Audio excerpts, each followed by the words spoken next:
Amigos, muy buenas noches. Aquí estamos nuevamente con ustedes, de vuelta después de una ausencia. Y junto con Alejandro, Hola, buenas para noches, doctor. Buenas noches. tratar de dialogar con ustedes a través de sus preguntas que nos han hecho llegar. Bueno, pues empezamos. Comenzamos entonces. Dice, Josefina dice, doctor, ¿Luisa sí realizó actos divinos o no? Por supuesto que sí, o sea, ella vive prácticamente inmersa en la divina voluntad, así que todos sus actos a partir del momento que tiene este don ya en ella son actos divinos. Dice Rosario, yo una vez le dije a un padre agustino que Dios me concedió hacer algo que yo quería hacer en mi vida, y el padre me contestó que estaba en sintonía con Dios. ¿Es esto algo parecido? O sea, lo de la divina voluntad.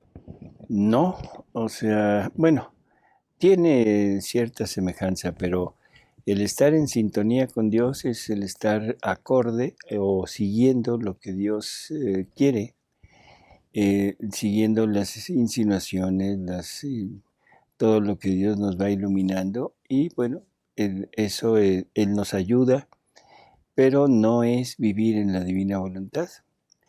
El vivir en la divina voluntad es permitir que esta divinidad, o sea, la divina voluntad, entre en nosotros y dote a nuestra voluntad con todo lo suyo y se funda con nuestra voluntad para que actúen juntas.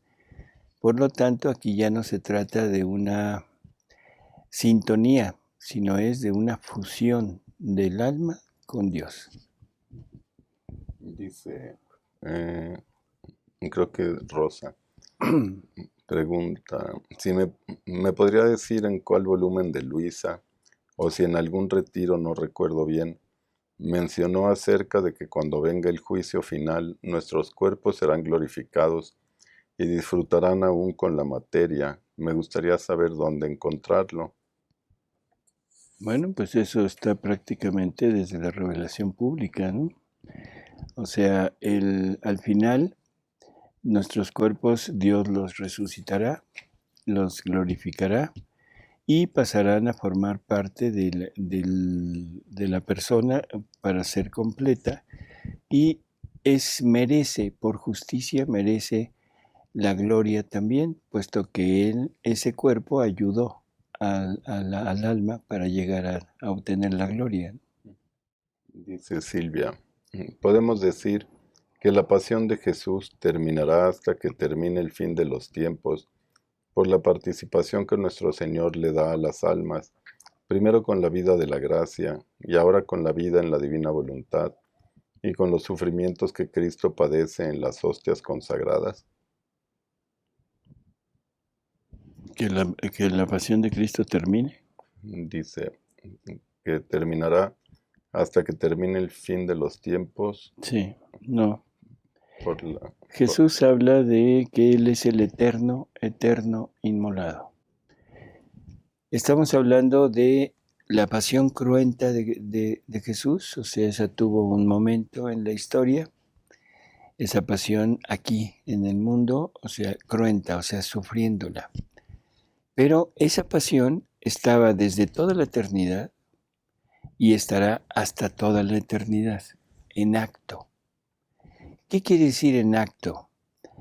Las obras de Dios no terminan jamás. Las obras de Dios son puestas y no tuvieron un inicio en el sentido estricto de la palabra, sino ya estaban desde toda la eternidad pensadas, llevadas a cabo por Él y se desarrollan en algún momento en la historia del mundo, pero después continúan estando en la eternidad, pero en ese acto de estar continuamente haciéndose. Esto es algo que no tenemos mucha posibilidad de poderlo entender porque nosotros vivimos sujetos en el tiempo, o sea, atados al tiempo y al espacio. Por lo tanto, toda la experiencia que tenemos es a través de eso, de tiempo y espacio. Pero para Dios, recordemos, no hay pasado, no hay futuro, es un eterno presente. Entonces, esa pasión de Jesús estará eternamente presente y eso servirá para que todos los glorificados, todos los que lleguen a estar en Dios, puedan de algún modo conocer, vivir, adentrarse en la pasión de Jesús en tiempo real. No, vamos ahora con estas palabras de computación. Lo podemos vivir en tiempo real, estando en el cielo, no importa que ya haya pasado. Así que nunca pasará, pero ya no es una pasión cruenta. Ese es el punto. Ya no es la pasión cruenta, sino es en acto de repetir lo que hizo en la tierra.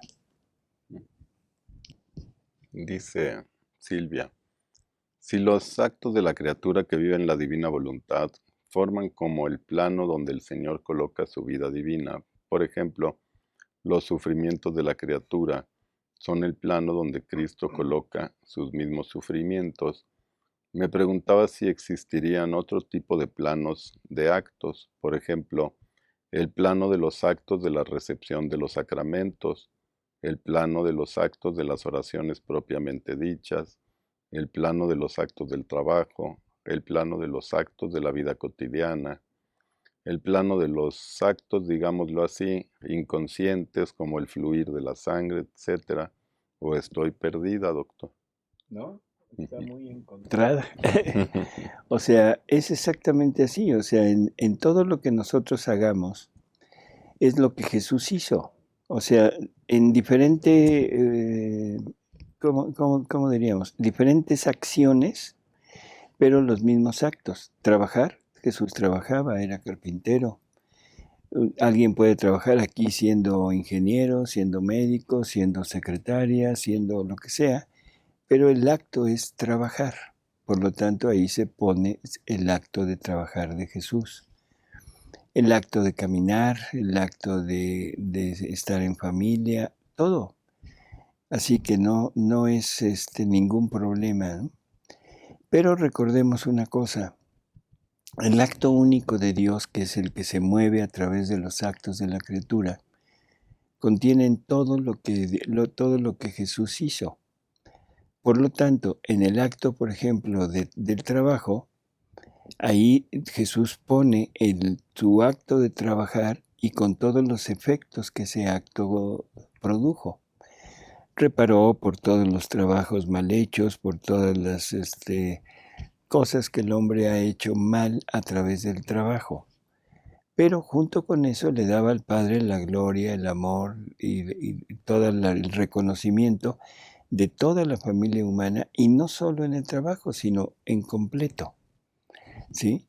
Entonces, cada vez que una criatura hace un acto en la divina voluntad, le entrega a la divinidad un acto de reparación completa, total, un acto de gloria completa, total, un acto de amor completo, total.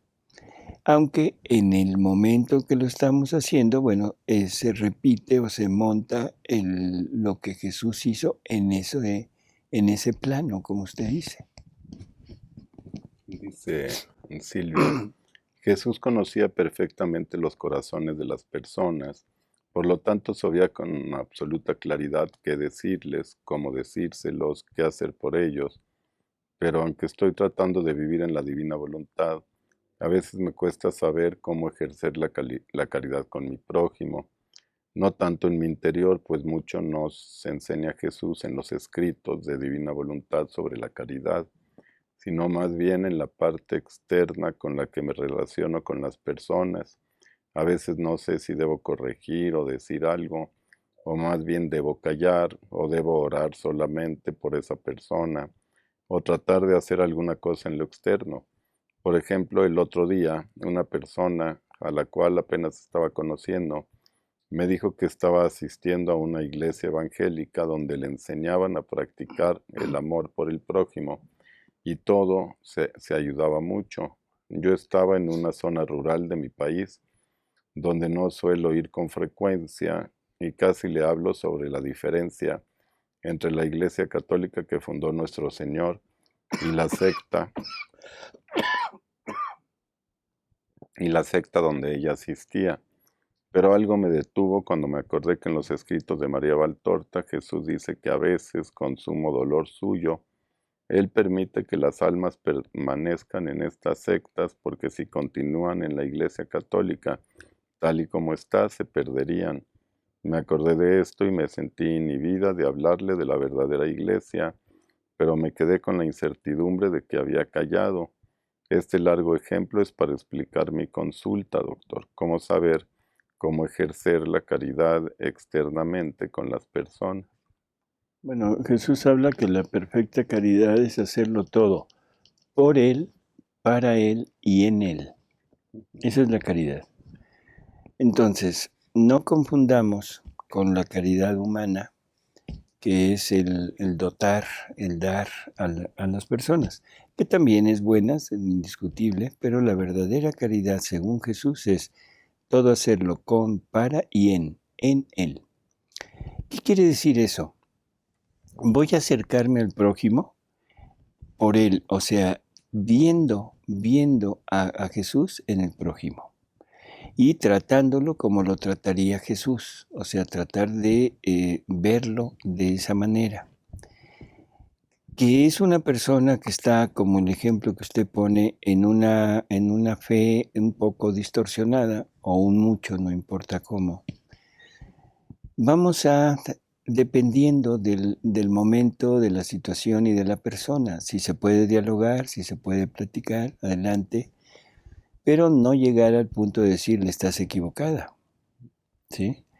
Jesús nos habla de la salvación de todas las almas, o sea que aunque estén en una fe errada, pero que si la siguen con la plena conciencia de que están siguiendo lo bueno, de que están obrando realmente por amor a Dios y que sigan al pie de la letra todo lo que su fe les manda, ahí está corriendo todos algunos atributos de Dios y esa persona tiene mucha posibilidad de poderse salvar, aunque esté fuera.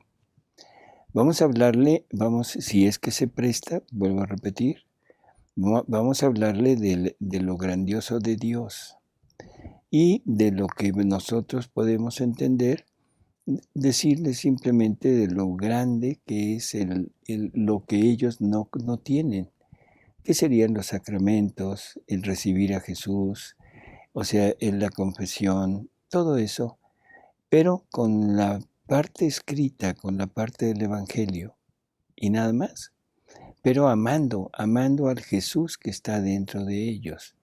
Un Jesús que quizás está sufriendo, un Jesús que está siendo pues combinado con cosas humanas, que está siendo lastimado. Vamos a amar a ese Jesús que está dentro del prójimo y vamos a tratar de darle el amor que él necesita.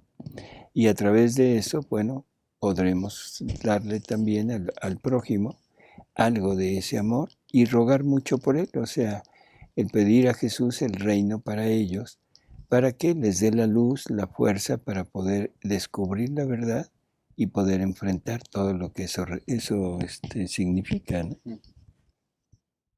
Mayari. Si la voluntad de Dios actúa en cuatro formas, se entiende que solo la voluntad actuante en la criatura es la única que afecta al demonio, la que le duplica su infierno ahora que está el reino en la tierra. Bueno, le duplica su condenación porque es la que repite la vida de Jesús y es él quien lo tiene condenado, ¿no? La voluntad ordenada lo lastima en el sentido de que se le desprecia, se le hace a un lado y no se le hace caso. Y para él esto es tremendo porque es el padre de la soberbia. Es un alma que se le va, es un alma que lo enfrenta, es un alma que está dispuesta a vencerlo, pero no le produce mayor condena. La única que le produce eso es el alma que vive en la divina voluntad.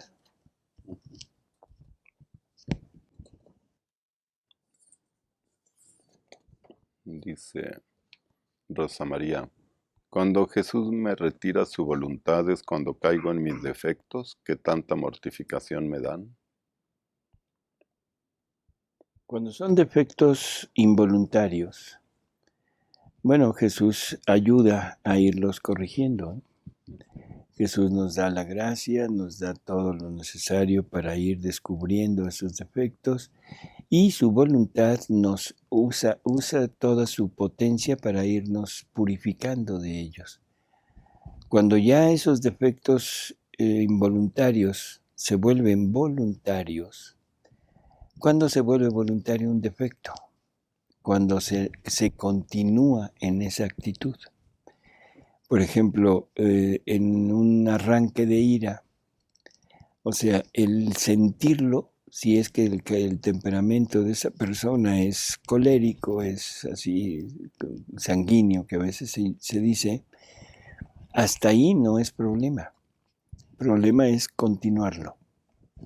¿Sí? Entonces, bueno, pues ese es el punto principal, tratar de ir modificando esto y no continuar.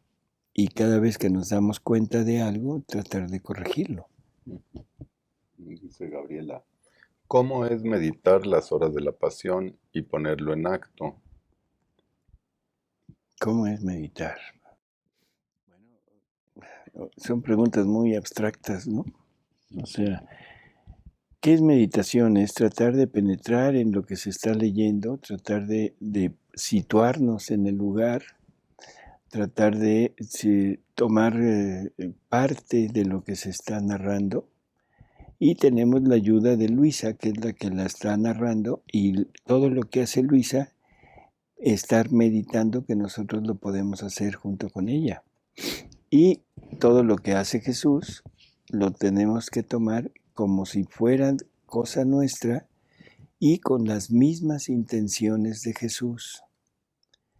O sea, Jesús tiene la intención de rehacer al hombre en cada sufrimiento, de rehacer los pensamientos de los hombres por medio de la corona de espinas, de rehacer las obras de los hombres por medio de los flagelos. O sea, poco a poco, ¿sí? El rehacer la soberbia, el domar la soberbia, el hecho de querer siempre de ser el primero, a través de ser vestido de loco, de ser humillado, en fin. Bueno, pues eso lo vamos a intentar poner como si nosotros acompañáramos a Jesús y lo sufriéramos junto con Él. Digo, ahora, ¿cómo hacerlo? No, esto no se aprende. No es algo que le digamos, mire, haga esto y esto y esto y esto y resulta esto. O sea, no es una receta. Es parte de nuestro pensamiento, de nuestra imaginación, de nuestro sentimiento y de todo lo que nosotros queremos darle a Jesús. Dice Gaby, doctor, oí a un sacerdote que nuestra semejanza con Dios es la libertad. ¿Es así? Bueno, sí, o sea, es una de las partes de esa semejanza, aunque más bien diríamos que no es semejanza, o sea, en el sentido estricto. ¿Por qué? Porque la semejanza es el actuar como Dios, no el vivir como Dios. No sé si se entiende. O sea, actuar como Dios es el producir actos que son divinos, con todos los efectos que esos actos contienen. El estar simplemente, ¿cómo diríamos? Poniéndome acorde con Él no es esa la parte de semejanza. Entonces es actuar como Él. El Padre Dengo dice, buenas noches, ruego al Señor nos haga vivir en divina voluntad y los bendiga a todos y abundantemente, fíjate. Gracias, Padre. Ojalá y que esto se haga realidad. Ahí continúa, que el Señor San José interceda por la Iglesia, por este mundo en gran necesidad. Gracias. Y luego hay otro, ¿no? Padre Dengo. Amén. Amén. Rece por mí. ¿No será igualmente poderoso el rosario y las 24 horas de la pasión? Al final de cuentas, ambas meditaciones está la vida dolorosa de Jesús y de María. Perdón por lo que voy a decir, pero me parece algo, no sé, como que no corresponde a la verdad el decir esta oración es más poderosa que esta, o este acto es más poderoso que este otro. O a veces no lo ponemos en oración, sino lo ponemos en la representación de una advocación de María o de una advocación de Jesús. No, es que este Cristo es más poderoso, más milagroso que este otro. O esta Virgen. Esta Virgen, esta sí es la buena. Digo, eso, desde mi punto de vista, perdón, pero no tiene una connotación, una cosa real que sea. ¿Qué es lo que le da poder a la oración? O sea, la oración que sea. La intención de la persona. La intención de la persona y la unión que tenga con Dios. Ese es el punto. Yo puedo rezar 1000 rosarios y si los rezo así, nada más por rezarlos, recitándolos, perdón, pero no dan ningún efecto. Así que eso no me... O puedo rezar un solo misterio, pero realmente rezado, realmente meditado, con toda la intención de darle a María la gloria, la alabanza, el amor que merece, de darle a María toda la oportunidad, la posibilidad de volver a vivir todo lo que ese misterio representa, de unir a María con su Hijo, con Jesús en esos misterios. Eso es poderoso, según, perdón, voy a usar la misma palabra. No es que tenga poder, es que llegamos al corazón de la divinidad. No se trata de si esta oración es más o menos. Jesús nos habla de las horas de la pasión y nada más para darnos una idea, o sea, Luisa está escribiendo esas horas y ella dice, bueno, ¿pero para qué esto? Hay tantas oraciones que tienen indulgencias y esto no tiene nada. Y entonces Jesús le dice, mira, es que esto no es cuestión de indulgencias. Estas son mis mismas oraciones, son mi misma vida. Si tú las haces con mis mismas intenciones y fundida en mi voluntad, el efecto que van a tener en ti es el mismo que tuvo en mí. O sea, ¿qué le está dando poder a eso? La intención y el acercamiento, la unión con la divinidad. Porque yo puedo ir en el camión leyendo las horas de la pasión y no le saqué ningún provecho. O sea, lo estoy tomando como si fuera una revista, un paquín, ¿sí? Así que no diga eso, o sea, que si es más, menos o igual de poderoso. Haga la oración que usted quiera, pero siempre enfocada en eso. Y, sobre todo, la oración, nos dice María, las oraciones más grandes que puede haber es revístete con todo lo que mi Hijo, o sea, Jesús, te dejó. O sea, con sus llagas, con sus espinas, con su cruz, con sus clavos, con sus caídas, con todo eso, y preséntate ante el Padre Celestial. Y eso tendrá un gran efecto. O sea, no se trata de la forma, o sea, el modo, sino la forma. Ese es el punto. Dice Mirna, siempre he sentido una atracción muy especial por San José. Puedo en divina voluntad seguir siendo mi santo favorito y admirándolo y tomar sus brazos y abrazar a Jesús en él. Sí, no hay problema. Pero no, acuérdese de una cosa, el amor triangulado no le es agradable a Jesús. No ame a Jesús a través de San José. Ame a Jesús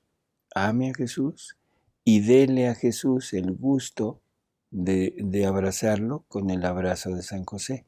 Eso sí, no hay problema, pero no triangule el amor a Jesús a través de otra persona.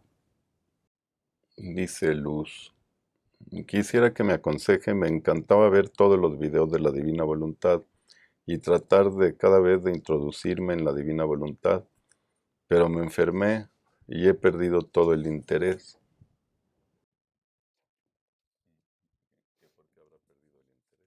Bueno, eso es difícil decirlo, pero cualquier cosa que nos pase, o sea, sobre todo una enfermedad, debemos tomarla no como algo que nos aleje, sino algo que nos acerque.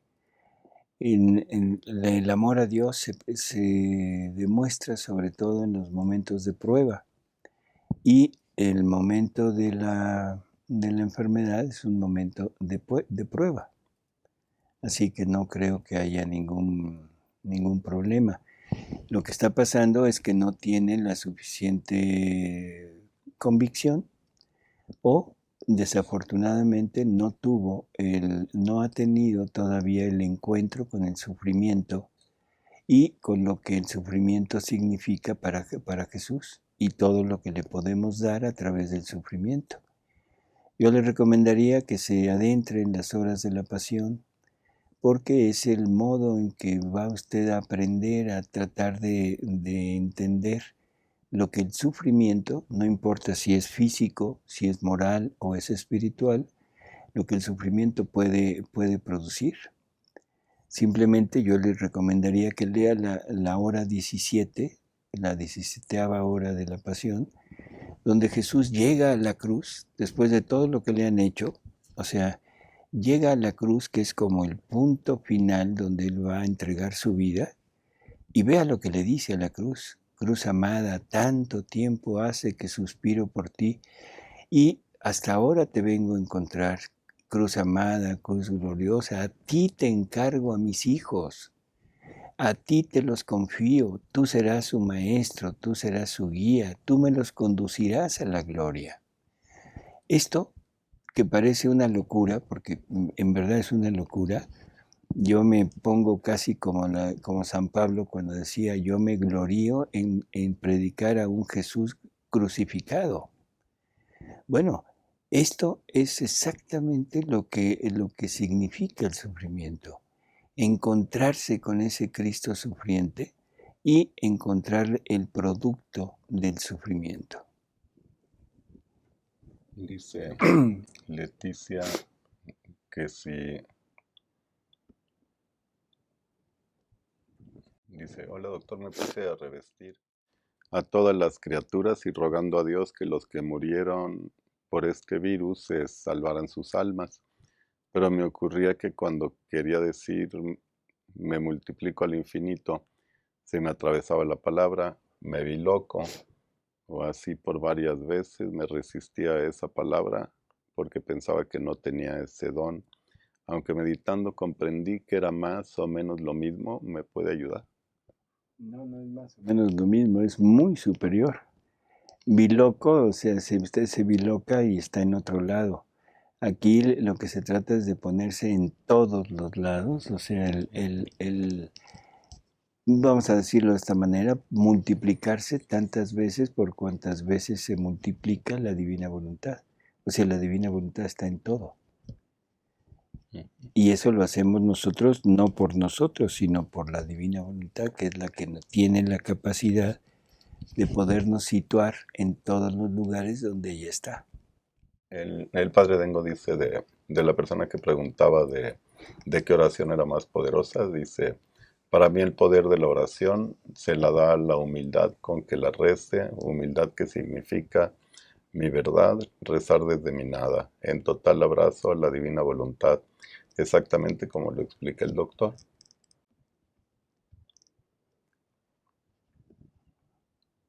Dice Leticia, se está pidiendo que mañana se rece por 3 veces a las 3 de la tarde el Padre Nuestro por mandato de nuestra Madre Santísima, con el permiso de la Santísima Trinidad para parar el COVID-19. ¿Se puede hacer en divina voluntad? Mm. Yo le voy a contestar con una pregunta. ¿Usted cree que Jesús haría eso?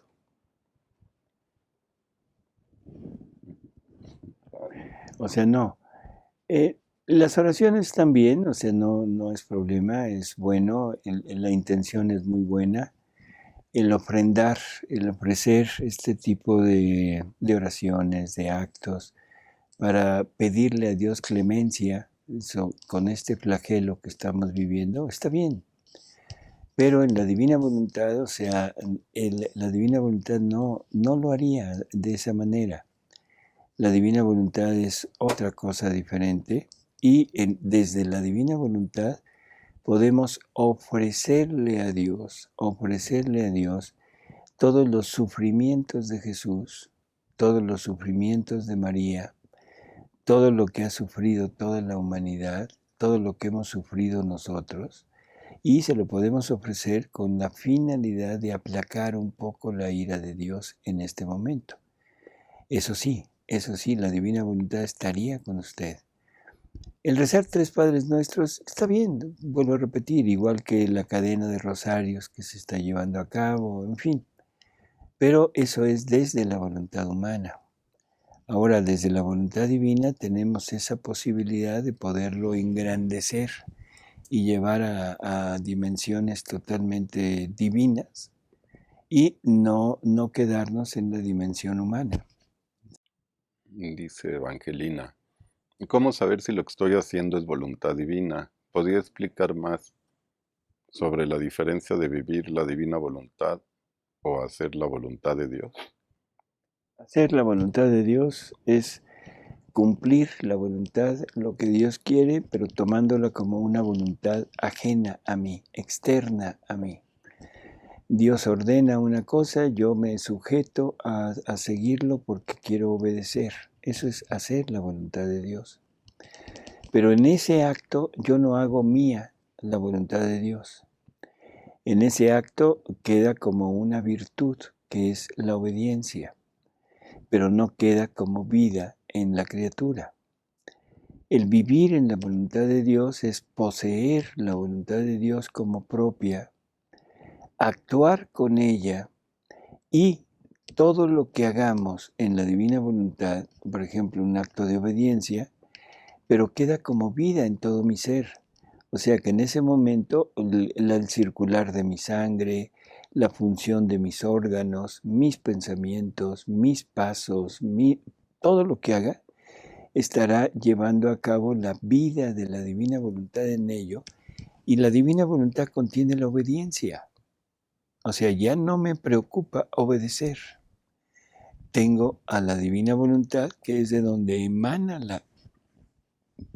la obediencia, y eso es lo que lleva a cabo todo lo grandioso que es el acto en la divina voluntad. Dice Esmeralda. ¿Cómo hacer las horas de la pasión? Me entró una duda. Estoy iniciando, hago una hora en orden, pero mi inquietud es que al leerlas solo se gastan 10, 15, 30 minutos, pero debo meditar una hora, es decir, 60 minutos.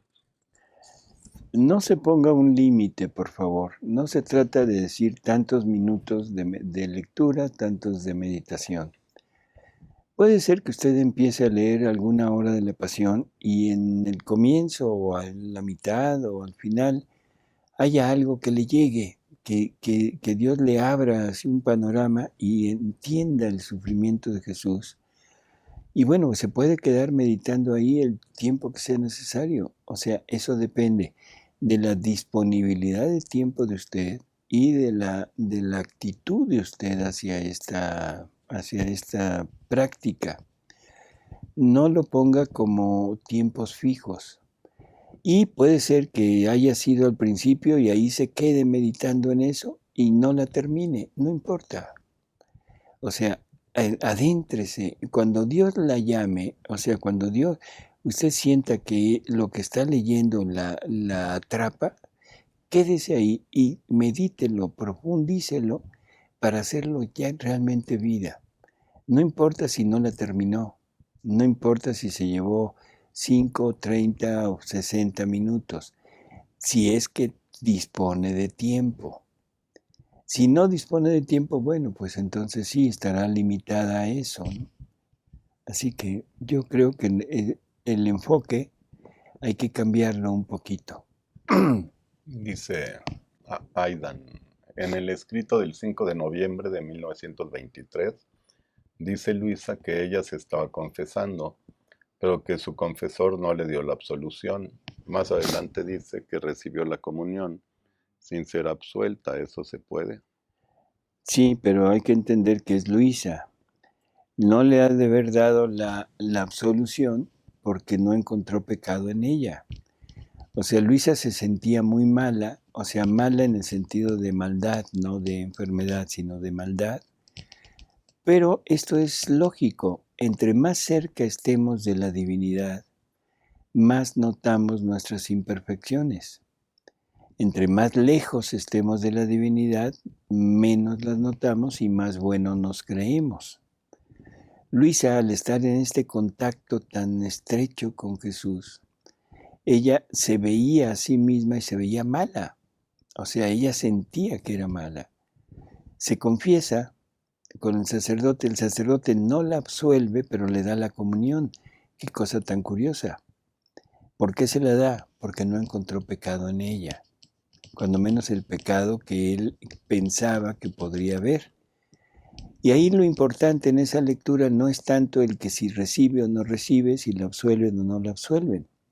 Lo importante es lo que le dice Jesús, que en su voluntad están todos los efectos de todos los sacramentos. Y le dice, fúndete en mi voluntad y ahí encontrarás todos los sacramentos y podrás encontrar todo lo que te venga negado. Eso es lo importante. Dice Silvia, ¿cómo divinizó Jesús las enfermedades si, según yo comprendo, él nunca se enfermó? Sé que tuvo sufrimientos indecibles, muertes innumerables, pero enfermedades creo que no. Pero quisiera que me cuente qué piensa usted, por favor, porque la Biblia nos dice que nuestro Señor cargó con todas nuestras enfermedades, así que de alguna manera tuvo que divinizarlas, pero no le llegó. Es que una enfermedad. Perdón, no es que Jesús hubiera tenido que tener el coronavirus, o sea, no, pero los sufrimientos que el coronavirus provoca en una persona, eso es lo que Jesús tuvo que sufrir. No la enfermedad, sino el efecto de la enfermedad. No una gripa, no un cáncer, no algo, sino el sufrimiento que esa enfermedad provoca, ¿sí? Dice familia Fragoso, de modo que si alguno está en Cristo, nueva criatura es, las cosas viejas pasaron, he aquí todas son hechas nuevas. Esto hace referencia a vivir en divina voluntad. Bueno, hace referencia al acercarse a Dios, o sea, porque lo está hablando San Pablo en el sentido de el hombre viejo, el hombre que no tenía una fe, que no tenía una ley, que no tenía una doctrina, que no tenía el conocimiento de Jesús, ahora conociendo a Jesús se transforma. Pero también lo podríamos poner en cuanto a la divina voluntad. El hombre viejo aquí sería el hombre renovado por la redención, y ahora este hombre viejo, que es el renovado, tiene que volverse a renovar para entrar en la divina voluntad. Sí, así es. Dice Silvia, ¿cómo discernir si los estados de ánimo o las penas que se sienten son comunicaciones del sufrimiento de la divina voluntad o si son propias de la persona? Pensé que tal vez, como dice Jesús, vendrán de improviso, pero también pensé que nuestro Señor puede suscitar circunstancias para ponernos en X sufrimiento y comunicarnos así lo que la divina voluntad está sufriendo. ¿Usted qué opina? Jesús dice que para el alma que vive en la divina voluntad, todo lo que suceda dentro o fuera de ella, que no importa si es producto del hombre, si es producto del demonio o es directamente mandado por Dios, todo es voluntad de Dios y todo lo deberíamos de vivir como voluntad de Dios. No importa qué sea lo que estemos pasando, hay que tomarlo como que Dios me lo manda. No es que me lo mande, sino como que Dios me lo manda y vivirlo como en la voluntad de Dios, darle vida a la voluntad de Dios en esos actos. Esa es la clave de todo esto, ¿no? Dice María Eugenia, ¿cómo saber si cada acto divino es mío o de Dios? Ejemplo, si estoy muy cansada y quiero descansar, ese acto es mío y no puedo hacerlo. Cualquier acto que la persona haga viviendo en la divina voluntad, cualquier acto es un acto divino. Y el estar cansado no es exclusivo de nosotros. Jesús se cansó. Hay que recordar que Jesús era verdadero hombre, es verdadero hombre. No es algo ficticio, no es algo que que Jesús use su divinidad para no cansarse o para hacer cosas extremas. No, también tenía una voluntad humana, vivió con su voluntad humana y sufrió todo lo nuestro. Así que no se apure, el chiste es que demos vida a la divina voluntad en todos nuestros actos. Dice Leticia, por lo que dijo hace un rato, dice, sí, doctor, yo no me he atrevido a pedirle al Padre que pare con esto del virus. Solo me conformo a su voluntad y pido que por la salvación de las almas. Perfecto. Hay una lectura en el libro, no, ¿para qué le digo? De la unidad suprema, que Jesús le dice a Luisa, que Él siempre le ha pedido esa unidad suprema, que es cuando el alma se abandona se uniforma totalmente a la voluntad divina, y que lo hace incluso en los flagelos. O sea, y eso haría que Jesús encontrara esa alma totalmente uniformada con su voluntad y entonces disminuiría los flagelos. Nosotros estamos muy acostumbrados a pedir que se quiten los flagelos, pero no tomamos en cuenta que el flagelo es un desahogo de Dios y que no lo hace por castigar, sino lo hace para convertir. No es una reacción de Dios tratando de castigar, sino es una acción de Dios tratando de salvar. Así que valdría la pena que nosotros, o sea, tuviéramos esta iniciativa de decir, Señor, si esto lo mandas tú, si esto lo permites tú, si esto es cosa tuya, yo me uno contigo. Y lo único que te pido es lo que usted está pidiendo, el reino. Que este flagelo, que esta enfermedad sirva para convertir a las almas o para llegar, que tú les mandes la luz necesaria para que acepten el reino de tu voluntad. Dice Silvia, en varios lugares de los escritos se menciona los sentidos interiores. Yo pensé que tal vez se refiere a las potencias del alma, pero creo que estoy bateando fuera del estadio. ¿Podría contarme de estos sentidos interiores, doctor? Me la puso difícil. O sea, los sentidos exteriores, bueno, tenemos 5 sentidos. Nuestros sentidos interiores, o sea, podría ser la complacencia, podría ser el gusto, podría ser la vanagloria, toda la parte espiritual y la parte moral, ¿sí? Que también son producto de nuestra naturaleza. Y aparte las 3 potencias del alma que están muy unidas a estos sentidos.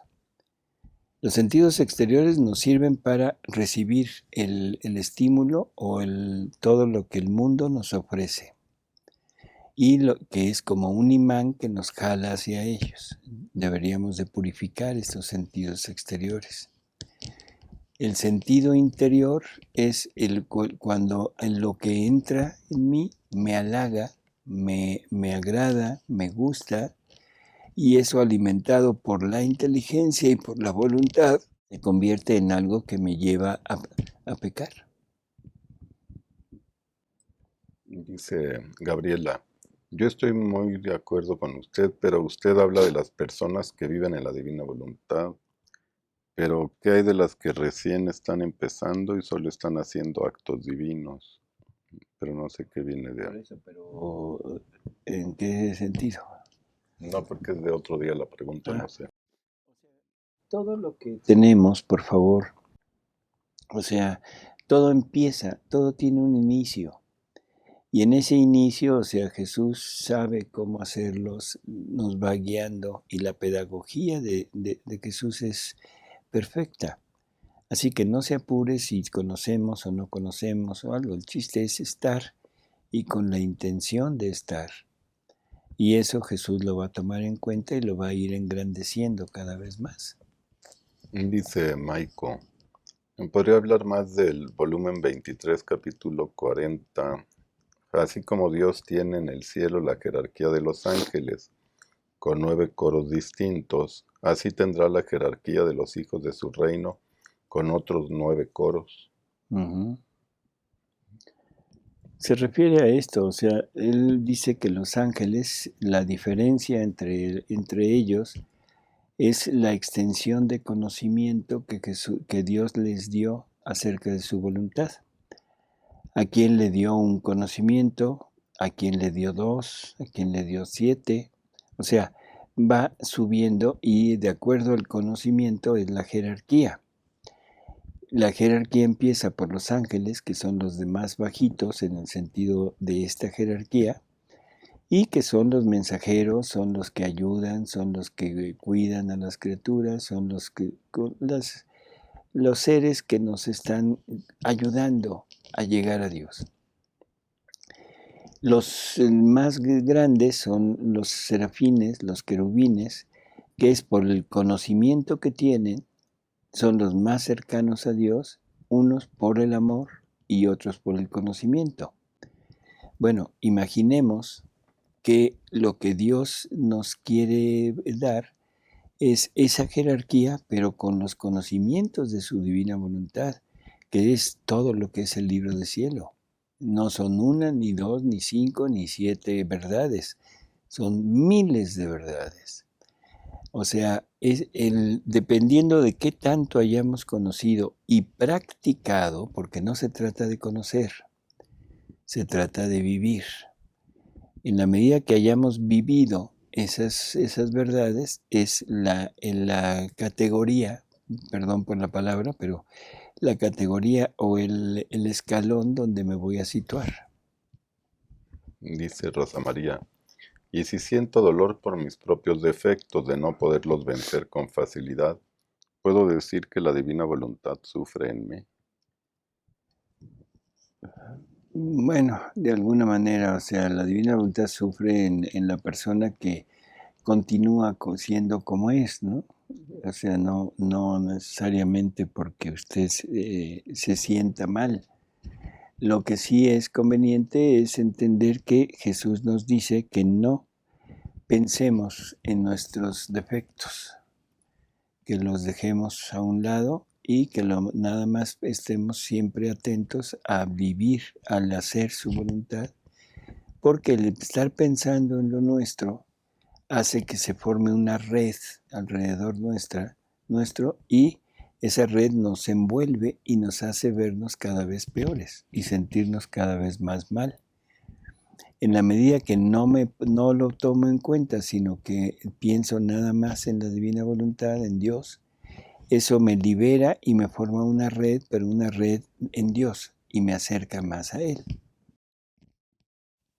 Dice Midna, entonces Jesús reparó por la comunión que me fue negada en la boca hace unos días, ya que me negué a recibirla en la mano. ¿Sí? Johanita dice, quería preguntarle acerca de algo que me está sucediendo últimamente y después de varios años de lectura, y es que al leer siento demasiado sueño externamente en poco tiempo. ¿Qué podría estar sucediendo? ¿Será del otro? No sabría decirle, o sea, pero si el interés persiste, si el gusto persiste, no hay problema. Malo que le diera sueño y ya no tuviera interés. Eso sí sería de preocupación. Y le leo la última. Ujú. Dice Carlos, los horarios que vienen en el libro de las horas de la pasión ¿Es necesario seguirlos o se puede hacer en cualquier horario? No, se puede hacer en cualquier horario, o sea, no hay problema. Hay personas que lo quieren hacer exactamente en ese horario, está bien, pero se puede hacer en cualquier horario, ¿no? El punto es adentrarse en ese momento de la pasión para poder llevar a cabo lo mismo que Jesús hacía en ese momento, ¿sí? Pues amigos, gracias por sus preguntas. Gracias, Padre Dengo, por contar con su presencia y con su ayuda. Y gracias, Alejandro. Gracias a usted, doctor. Y pues nos vemos, nos oímos en el próximo programa. Hasta luego. Bueno, sí.